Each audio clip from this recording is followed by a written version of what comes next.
सादर राम राम मित्रों। अभी हाल ही में जिस प्रकार से देश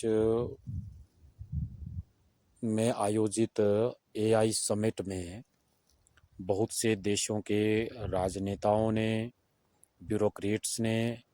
प्रतिनिधियों ने एआई के क्षेत्र में नवाचार हेतु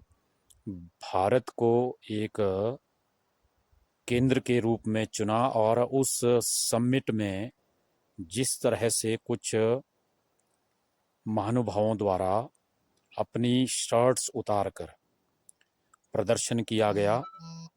हमें समझ यह नहीं आता कि वह प्रदर्शन किसके विरोध में किया गया। उन महानुभावों से समाज प्रश्न करना चाहता है कि आप विरोध करना चाहते हैं किसी सरकार का, राजनीतिक विचारधारा का या किसी व्यक्ति का। यदि आप किसी सरकार का विरोध करना चाहते थे तो एआई समिट जो वैश्विक स्तर पर भारत में आयोजित किया जा रहा था, वह सिर्फ सरकार का आयोजन नहीं था, वह देश का आयोजन था, वह भारत के सम्मान और भारत की अस्मिता का आयोजन था। यदि आप विरोध करना चाह रहे थे किसी राजनीतिक विचारधारा का या राजनीतिक दल का, तो भी वह सम्मेलन किसी राजनीतिक दल या राजनीतिक विचारधारा का नहीं था। यदि विरोध था किसी व्यक्तिगत रूप से किसी व्यक्ति से, तो वह किसी एक व्यक्ति का सम्मेलन नहीं था, वह भारत के 1 अरब 40 करोड़ के लगभग नागरिकों की अस्मिता का एक बहुत सुंदर, भव्य और दिव्य मंच था, जिसमें पूरे विश्व ने यह माना कि भारत में आने वाले समय में यह सामर्थ्य है कि आर्टिफिशियल इंटेलिजेंस के क्षेत्र में भी यहाँ की जो नवाचारी नई जनरेशन है, जिनको हम जैन जी कह रहे हैं, वह परचम लहराने में सक्षम है। छुटपुट कुछ 1-2 ड्रोन्स की बात करना या गलगोटिया यूनिवर्सिटी की बात करना, अगर इस प्रकार से भी कुछ तत्वों ने वहाँ गलतियां की तो वो भी सजा के पात्र हैं। लेकिन इसका मतलब यह नहीं कि हम उस गलगोटिया के कारण या उस कुछ नकलची प्रवृत्ति के लोगों के कारण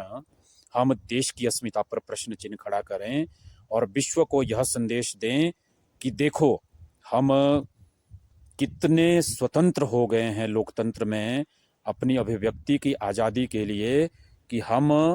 अपने देश को भी अपमानित कर सकते हैं। अब हम अपने देश को अपमानित करने में भी नहीं झिझकते हैं। तो मित्रों, ऐसी अभिव्यक्ति की आज़ादी आने वाले समय में अगर भारत को फिर से विश्वगुरु बनना है और 2047 तक एक विकसित राष्ट्र बनना है, तो हमें इस प्रकार की अभिव्यक्ति की आज़ादी से परहेज करना होगा। चाहे हमें किसी भी विचारधारा से किसी भी प्रकार का विरोध हो, विरोध करना और विपक्ष में असहमति रखना, ये विपक्ष का भी अधिकार है। यह लोकतंत्र का भी एक सबसे बड़ा विशेष गुण है कि उसमें हमेशा विरोध की गुंजाइश रहती है, उसमें विपक्ष की गुंजाइश रहती है, उसमें असहमति की गुंजाइश रहनी भी चाहिए। लेकिन उस असहमति को आप विश्व पटल पर प्रदर्शित करने की बजाय संसद के अंदर प्रकट कीजिए, तर्कों के साथ प्रकट कीजिए, पूरे तथ्यों के साथ प्रकट कीजिए। और जो लोगों की दृष्टिकोण से आपको लगता है कि उनका दृष्टिकोण उस समिट में अनुचित था, उनको आप जनता के समक्ष संसद के माध्यम से लाइए, उनकी कमियों को उजागर कीजिए, ताकि सरकार भी आने वाले समय में ऐसे तत्वों का जो इस तरह के आयोजनों में प्रवेश और इस प्रकार का दखल न सहन करे और ऐसे तत्वों के खिलाफ कठोर से कठोर और सख्त से सख्त कार्रवाई अमल में लानी चाहिए। कुछ मित्र कह रहे हैं कि ये कोई देशद्रोह थोड़ी ना है, जमानत हो गई जिन लोगों ने ये प्रदर्शन किया। अरे जमानत तो उन लोगों की भी हो जाती है जिनके ऊपर किसी प्रकार के मर्डर के मुकदमे लगते हैं, जिनके ऊपर एट्रोसिटी के मुकदमे लगते हैं, जिनके ऊपर देशद्रोह के मुकदमे लगते हैं, जिनके ऊपर भ्रष्टाचार के मुकदमे लगते हैं। क्योंकि जमानत अभियुक्त का अधिकार है, लेकिन जमानत किस दृष्टिकोण से दी गई, क्या उसको उस दृष्टिकोण को उचित ठहराया गया? क्या उसकी बात को वैश्विक पटल पर किसी ने उचित ठहराया?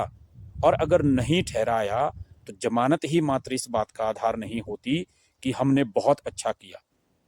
विरोध करने का अपना अपना तरीका हो सकता है, लेकिन आने वाले समय में भी हम तर्क और तथ्यों के साथ हर विरोध को प्रत्यक्ष रूप से संसद या विधानसभा में, और अगर विधानसभा या संसद में भी हम अपनी बात रखने में हिचकिचाते हैं तो उसके लिए बहुत सारे ऐसे स्थल हैं जहां पर इस प्रकार के प्रदर्शन किए जा सकते हैं। आप सभी का उन प्रदर्शनों में स्वागत होता है, अभिनंदन होता है, और देश का सोशल मीडिया आपको देखता है, पूरा देश आपको देखता है कि आप जायज बातों को किसी भी मंच के माध्यम से उठा रहे हैं। लेकिन इस प्रकार के वैश्विक सम्मेलनों में अपने देश के को ही शर्मसार करना, इसकी हम भर्त्सना करते हैं, निंदा करते हैं। यह तो ऐसा काम हुआ कि हम घर के बाहर बोर्ड लगाते हैं कि अतिथि देवो भव, और घर के अंदर आने पर अतिथि का ही अपमान करने पर तुल जाएं, तो हमारे हिंदू और सनातन संस्कृति में, किसी भी संस्कृति में इसको उचित नहीं ठहराया जा सकता, और ना ही इसके पक्ष में दिए जाने वाले तर्कों को उचित ठहराया जा सकता है। तो कृपया इन बातों का समाज आने वाले समय में भी ध्यान रखे। राजनीति भी तब हो पाएगी जब देश होगा, और जब देश रहेगा, राष्ट्र रहेगा, तो हम सब अपनी अपनी विचारधाराओं को भी पोषित कर सकेंगे, अपनी अपने धर्म, अपनी अपनी संस्कृति का भी संरक्षण कर सकेंगे, संवर्धन कर सकेंगे। इस विनम्र आग्रह के साथ जय भारत, जय श्री राम।